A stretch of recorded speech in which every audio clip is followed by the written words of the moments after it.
everyone. Welcome to May's episode of our Miracle Conversations on our theme throughout this year, 2021, which is on forgiveness. And my name is Brittany New. I'm an entrepreneur living in Barcelona, Spain, and I'm here with Dr. Dave Asomaning.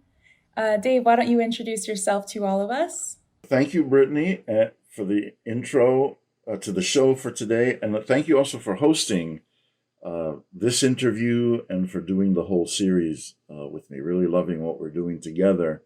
I'm an executive coach and I live in Florida, and I specialize in supporting CEOs, executives, entrepreneurs, and other leaders to develop miracle mindsets. So the emphasis is on miracle mindsets for leaders.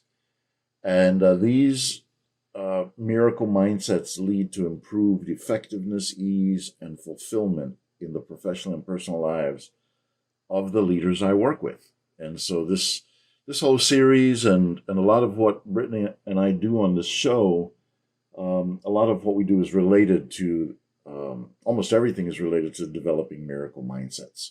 All right. Wonderful, Dave. Thanks for joining me on this show. And for those of you who are new here, what we do is Dave goes through his studies in a course in miracles and picks out a lesson, and we're going to develop on that and talk about that today.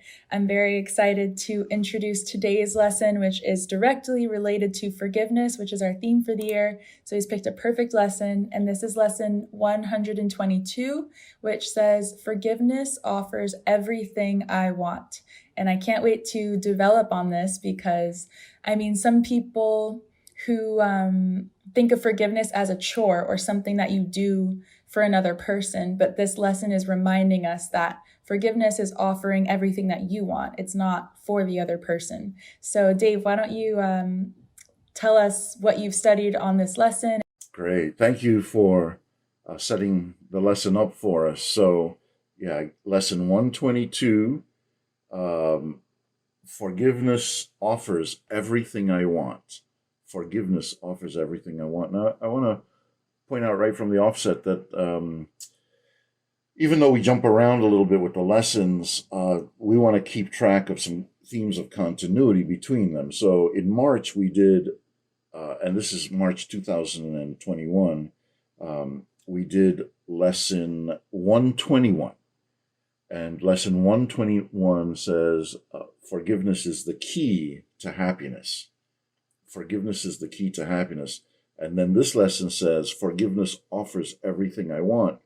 So I thought to launch us into this lesson, I would just make a few quick distinctions between lesson 121, which we've already done, and then this lesson. So I think one of the major distinctions between the two lessons is that in lesson 121, there's a very detailed description of what the lack of forgiveness causes in our lives.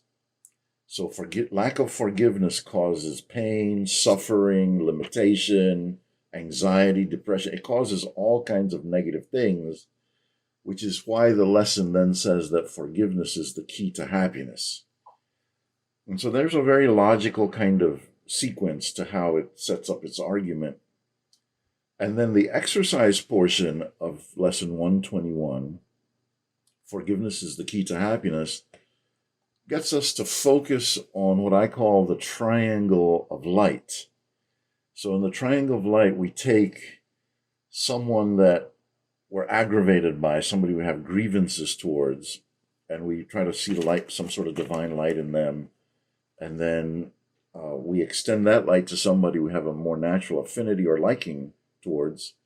And then we extend that light a third time to ourselves. So that's the triangle of light. Somebody we don't like, somebody we like, and then back to us. And that's as much as I'm going to say about lesson 121. If you're interested, you can see the show on the YouTube channel or on the podcast channel on syncromind.com. So then, what is lesson 122 doing? Building on top of lesson 121, right? So that's a logical question that comes to mind. And it seems to me as though 90% of lesson 122 really goes into now all the additional benefits of forgiveness and what it gives us. Right? So it says forgiveness offers everything I want. So if you look at the lesson, I'll just skim through some of the top um, ideas about what it's giving us. It says, what could you want forgiveness cannot give you? Do you want peace? Forgiveness offers it. Do you want happiness, a quiet mind, a certainty of purpose, a sense of worth and beauty that transcends the world? Do you want care and safety and the warmth of sure protection always? Do you want a quietness that cannot be disturbed, a gentleness that never can be hurt, a deep, abiding comfort, and a rest so perfect it can never be upset? All this forgiveness offers you and more.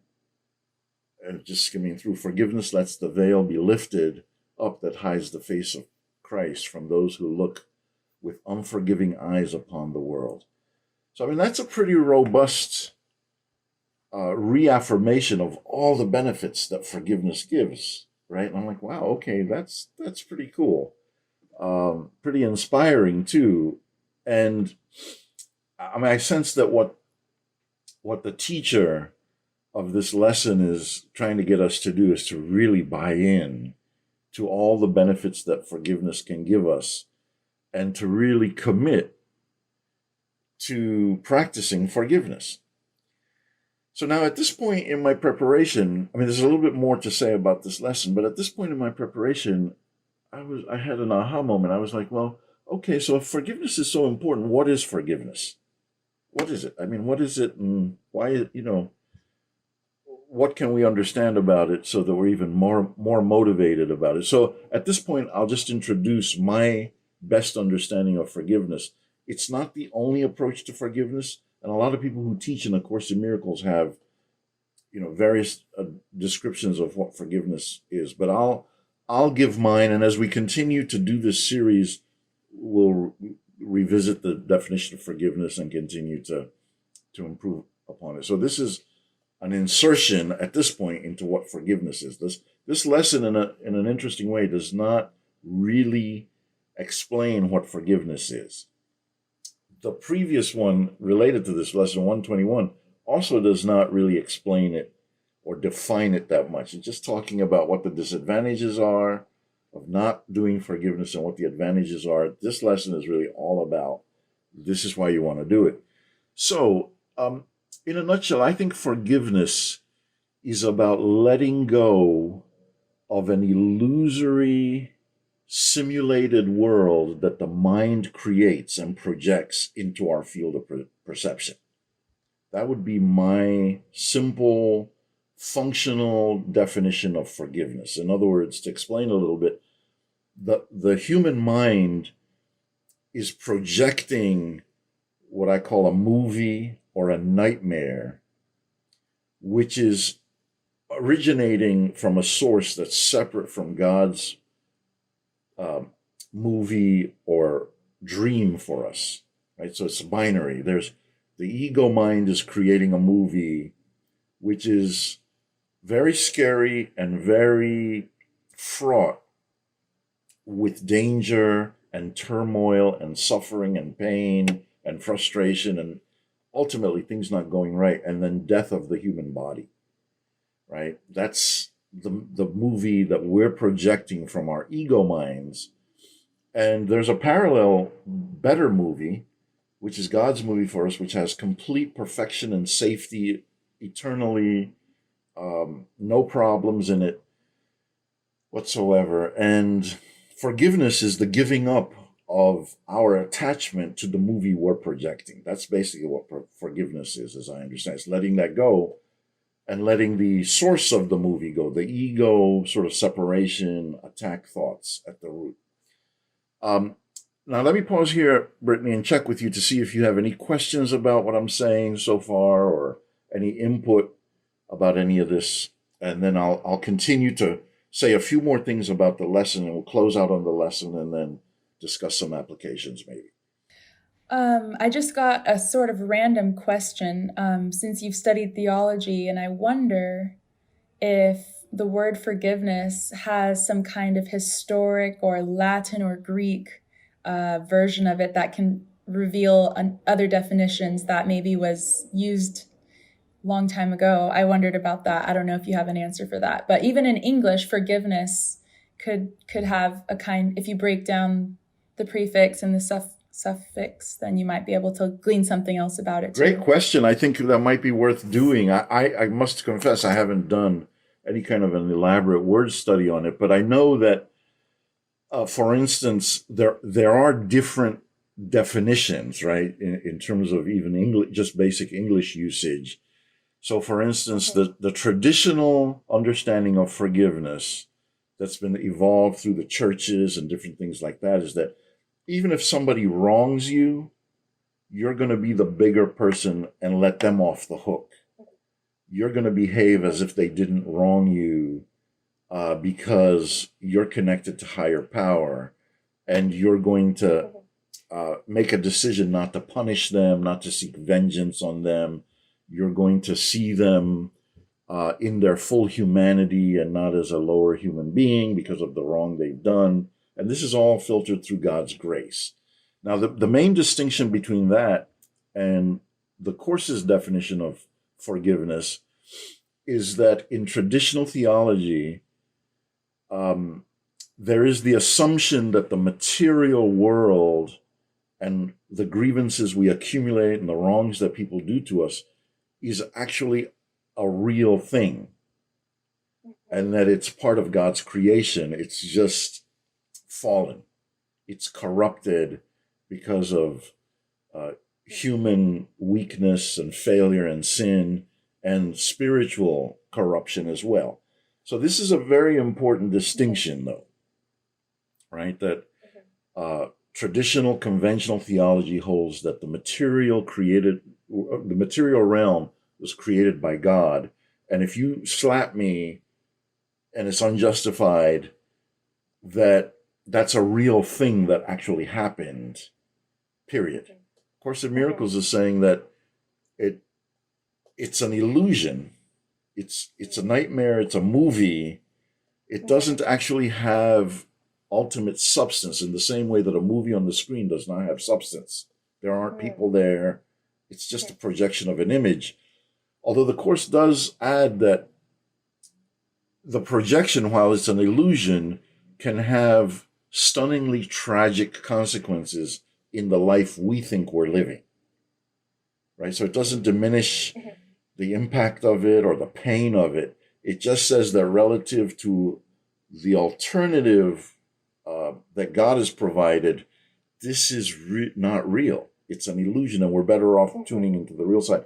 So again, this has real implications for how people live their lives about, whether you're forgiving something that is an illusion and letting it go, or you're forgiving something that really happened. I was going to say, if I were to try to define using the word alone, I like if you compare the prefix for, like, to foresight. When you have foresight, you see something, a bigger picture, kind of before it happens potentially. So forgiving would then be giving and releasing before any justification were to occur. So, for example, you're in this reality now, and you'd be releasing yourself from that reality before you actually have proven whether or not you're a part of that reality. So I don't know if that made sense, but that could be forgiving. That's right. Before. That's right. I think that, you discern what the Course is trying to get at here, which is rather than trying to justify and sort things out and fix it in a reality, in air quotes, on a reality which is an illusion that you think is real, just invest your time and energy plugging in to the actual reality, which will make you more powerful and less susceptible to grievances and pain and suffering in this illusion. So you're doing it sort of like as you're putting it together in a common sense way, you're doing it in a proactive way for giving ahead of time. Yeah, it's great. I like that. I like what we're doing. And so the last thing I'll say on this, the sort of potential definitions of forgiveness, is that we haven't talked about this much in our series yet, but the Hawaiian healing process of Ho'oponopono, right, talks a lot about a certain type of forgiveness, which really is mostly just the letting go of negative vibrations, negative patterns, right? So that's another aspect of this, which has little to do with letting somebody off the hook or trying to wrap your mind around how you're not going to take it out on the other person. It has to do with all the vibrations that one is accumulating around painful, attacking, negative experiences and just letting those vibrations go. So that's kind of another interesting approach to this. And I think that's fairly similar to the Course's approach to forgiveness, which is letting go ultimately of attack thoughts. It's all in us. And as you mentioned earlier, the benefit ultimately is to us in terms of not getting saddled with toxic vibes, you know. So, but I think at some point we'll revisit this and we'll both remember that, hey, we did a word study on forgiveness. Makes perfect sense to do that. And we delved into some of the root meanings of the word, and we'll come back with that. Yeah. Great. So thank you for enriching the discussion around forgiveness. So just one more thing on this lesson, which is really more about the practice, and then I have a question for you too. So it says to practice 15 minutes in the morning and 15 minutes in the evening, embracing and leaning into forgiveness, right? So this is really about making forgiveness an ongoing practice, a deepening practice. And you could say the whole of the course, all 365 lessons, and probably another 1,000 pages of text and theory and description, they're all about supporting a lifelong practice of deep forgiveness, about this illusory kind of alternate world, painful world that we've made together as human beings and that we live in and inhabit as the matrix or simulation or something like that. So here's what it says. It says, as you practice, you're going to say, forgiveness offers everything I want. Today I have accepted this as true. Today I have received the gifts of God. Right? One more time. Forgiveness offers everything I want.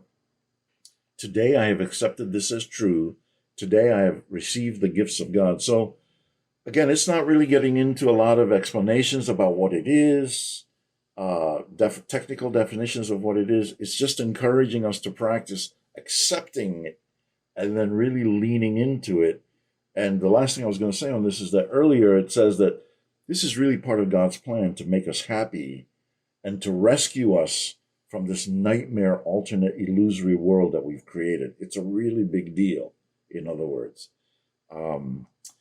So that's as much as I think I wanted to get into about this lesson for today. And then let's see if you have anything you wanted to say about this, and then I have a question for you, as I mentioned before. Just going back to the original claim that it offers everything that you want. I think that's really it's really nice that they laid out what kinds of things those are, and it is convincing. I think that that's valuable. That they've said, if you want this, forgiveness offers that. If you want that, forgiveness offers that. And you can draw the parallels in your head as to how that can be true in your own life. So I think it's a totally true claim. And I think really, the big question is, what is exactly forgiveness and how exactly do I practice it, especially when it can be hard?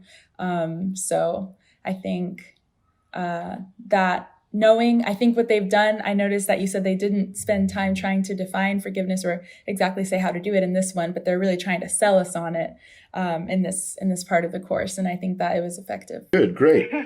So I have a question for you. I'm going to ask it, and then I want to come back and just do a quick little application of, sort of where we are in forgiveness to Bill Gates and the announcement the whole world heard that he's getting divorced. I want to look at that in just a moment, if that's okay with you. So let me ask you the question. So the last time on our last call we did let miracles replace all grievances, lesson 78, and I mean, one of the more robust parts of that lesson is an exercise in which you do an inventory of all the grievances you might have about a particular person. And as I mentioned, I have many people that I do this about on a regular basis, not just one person.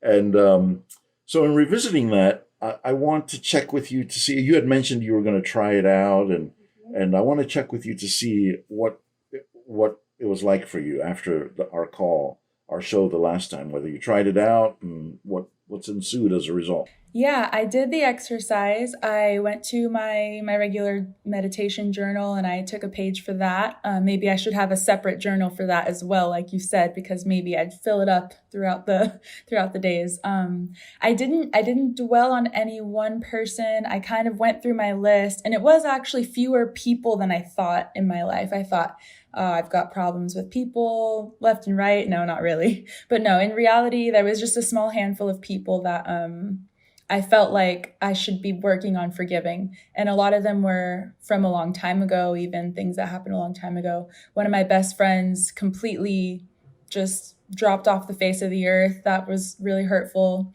And I don't know why still. So there was a list of that. And it felt really good to know that I was taking steps to forgive all these people and that I hadn't taken those maybe first steps before. Like every now and then I try not to think about it, but that's not the same as intentionally setting aside space to send them positivity, do the triangle of light. I didn't go and do the triangle of light with every single person, but just sending them positive vibes, genuinely wishing them well. In fact, one of the girls on my list, she passed away recently. And so I thought about the fact that we never had any resolution, and I feel horrible about that, but it gave me peace to know that wherever her soul is, and I believe her soul is somewhere, and sending her positivity there and love. And that made me feel better, because obviously there's nothing I can do about the relationship now, but I believe that her soul received the love that I sent her. So what I also want to talk about was I got some new grievances since I did that. Acquired some new ones with someone very close to me, and it really bothered me. It really robbed my week this week, actually. I couldn't find a way to genuinely put it aside. It was like a weight. And I kept saying to myself, let miracles replace all grievances. Let miracles replace all grievances. And that helped. But what really helped was the moment that I realized I forgot to ask Source for help with this. I realized that I can't do it on my own. I realized that this is really hard, and there's no logical reason to, not feel good about the situation. I should feel heavy. I should feel bad. But because of Source and the infinite power of Source, I can tap into an illogical love that I can send toward her. So that was helpful. And I felt immediately better when I sat aside, asked Source for help. And I said with faith, like, that's all it takes. That's all I needed to do. And I feel much better since then. So don't forget that part. Wow. So we don't want to lose what you just said. Don't forget that part. To our listening audience, our viewing audience there. It's not just something we cook up on our own. We're in constant reliance on Source to help us do the transformation, right? I love that. I love both of your segments on what you did. So how you went about doing your inventory, and that there were fewer people than you might have thought initially there were going to be. And then also that you were doing this in relation to someone who has passed away. I mean, that brings up so many things, and you've hit on them. I mean, the idea that what the Course says about this, which is that this life that we live in this material world is not the beginning of our lives, and it's also not the end of our lives when it seems to end. And the idea that you can connect with her and continue to make peace with her, even across the separation of the different worlds of life and death and the other side, and however you want to look at it. So that's a really beautiful account you give there of doing that work. And I mean, there are so many other things in the course that say that there's all this sort of artificial separation that happens to us in all these different worlds, and that again, your work is connecting you to that unified whole where we all reside. Again, not to mansplain what you've already explained. You know, I'm not trying to like get in trouble with anybody about by being a mansplainer here. Oh no. I'm just saying that I love what you said. It doesn't need anything else. I'm just enjoying it and relating it to what I understand. You know, that's what I'm really doing. I'm not trying to No, that's improve. what we're here for. We're Yeah. here for, I'm not yeah. trying to improve upon your explanation. It stands on its own. And then in the second area, we've already accounted for that a little bit, which is that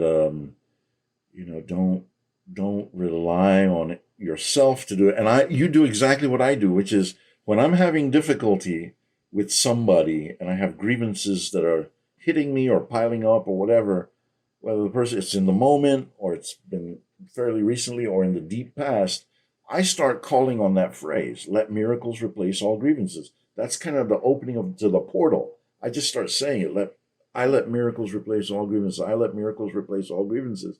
And I begin to feel a certain kind of movement in the right direction. So I love that you're saying that phrase is part of how you start to work it out. I mean, I just love everything you said. Yeah. Thank you. It's a good thought interrupter. That is definitely the benefit, because in some of these moments I was just going deeper and deeper into the momentum of grievance, and being able to have that mantra was a good interruption, and right, like you said, setting me on the right path toward forgiveness. Yeah, and then also just practicing this, it makes me see the situation so much clearer. So I believe in my practical life, I will be able to solve the problem more effectively. The problem doesn't go away with forgiveness, but you can open the door for miracles to come out of it. So you have to, if you want them. It's great. I love that we're able to go back to previous lessons and do some tie-ins and follow-ups and so on. Great. So now let me check in with you and let's ruminate a little bit on the Bill Gates, Melinda Gates divorce announcement this past week. I think it just started early in the week. And apply, just sort of look at it in the light of this forgiveness conversation that we've been having this year. So right off the bat, I think my interest is not into to being gossipy or it's ultimately none of anybody's business really what two people decide to do with their journey together, right? So I just wanted to establish that this isn't sort of a gossip mongering, titillating kind of, oh, what's happening? It's not like that. It's really because we focus on leadership in this series, and in spite of some of his negatives that we know from earlier in his career, I'm talking about Bill Gates now, that where he was ruthlessly committed to being a winner and could be very toxic to his people and abusive even verbally and things like that in the early stages. I mean, he's a human being. He's evolved a lot, but on a practical level as a leader, to me, he's accomplished so many amazing things through that company, Microsoft. And I remember when I switched in college from using a Corona Smith typewriter to do my senior thesis. This is in 1980, 81. And I'm typing and then erasing on erasable paper and then typing and erasing.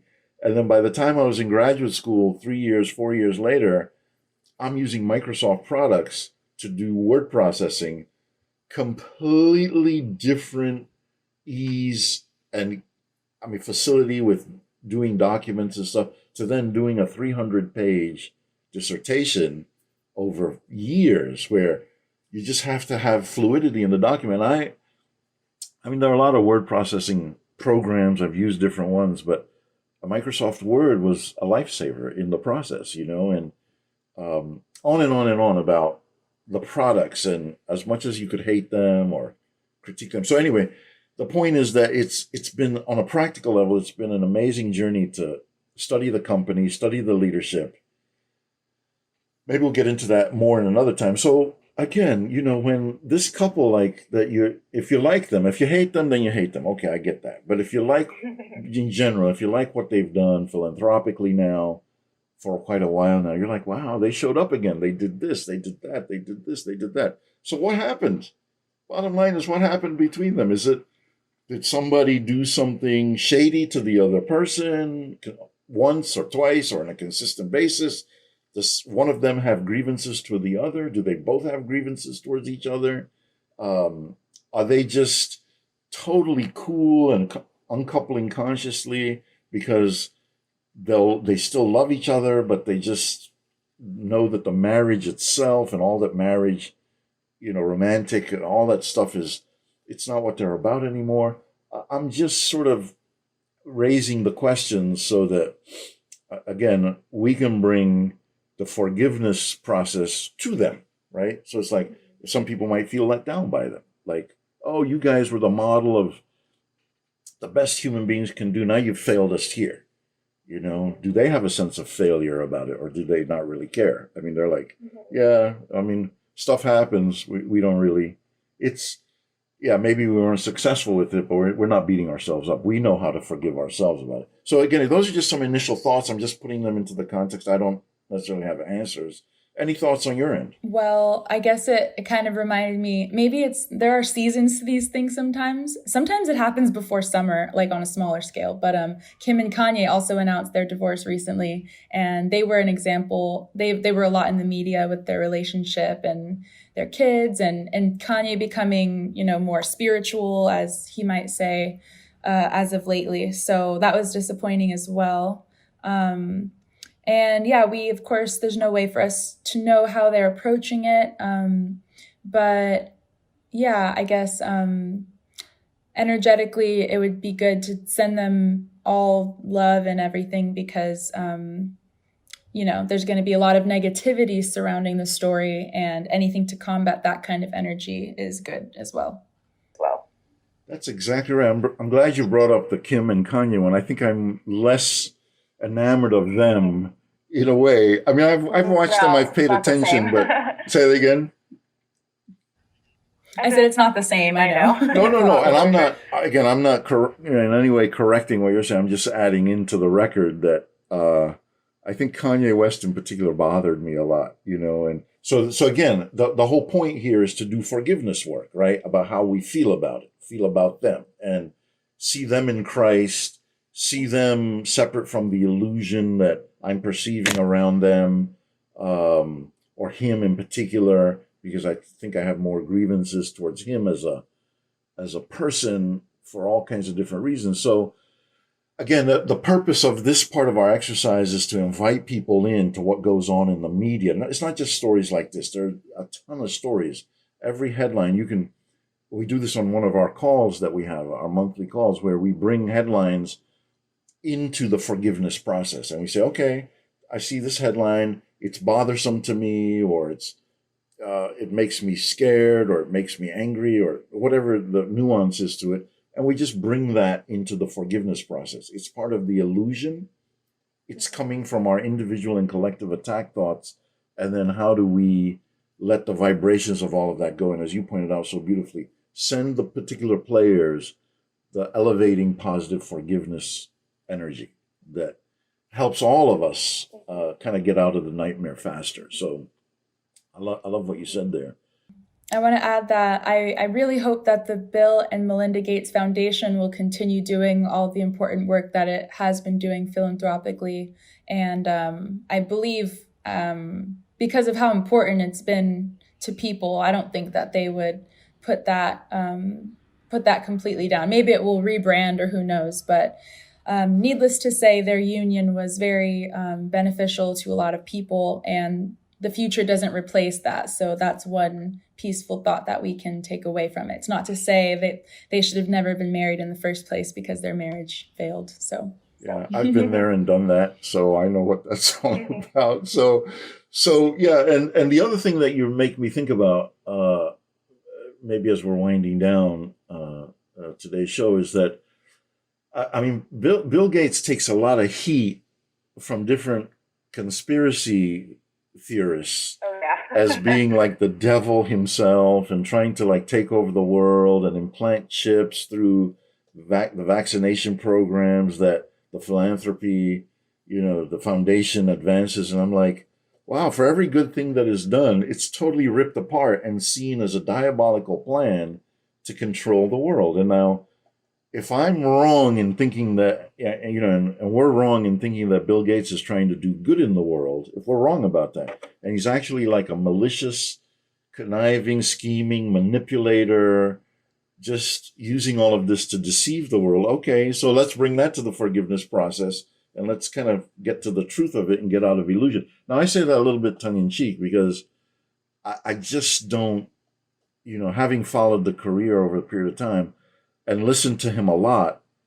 I mean, if you listen to him long enough, I mean, he's trying to change and improve everything he's talking about. There's always this very elaborate sort of analysis and study he's done about what the problem is and what the solution is.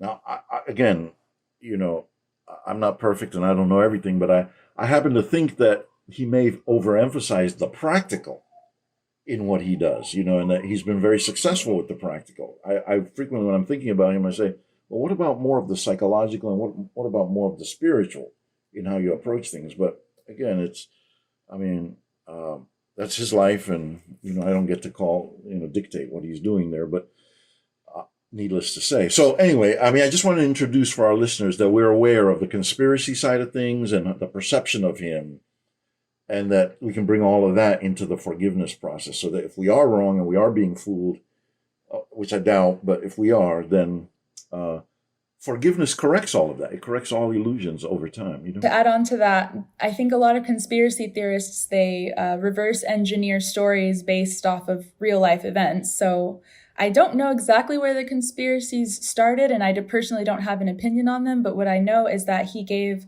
a speech, 10 years ago about we're not ready for the next pandemic.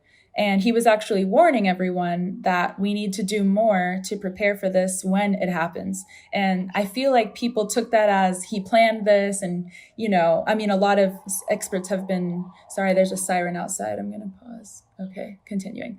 A lot of experts have been warning that pandemics are inevitable and this was just a matter of time.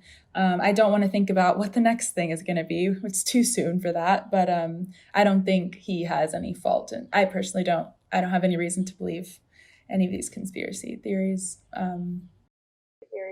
Yeah, you put that beautifully about the reverse engineering. You did. I mean, that's exactly. I mean, it's things are made to fit that are just out of context. And again, if you listen to him continuously over time, he's always explaining what the problem is and what the solution is through a very deeply engaged assessment of the best practical scientific wisdom about it.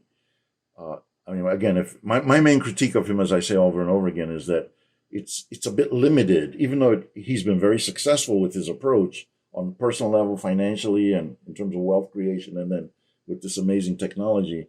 It's just ultimately kind of limited in terms of not including enough of the psychological and enough of the spiritual. But I love what you said there. Beautiful.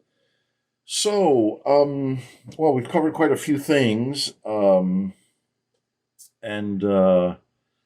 again, I think one of the main takeaways for me from today's show, as we wind down, is the ability to bring everything into the forgiveness process, whether it's about us or other people, things going on in the news, big topics, that kind of thing. So thank you for this show today, Brittany. Another inspiring, exciting time with you doing this, and I really loved your input and your thoughts about the different things we talked about.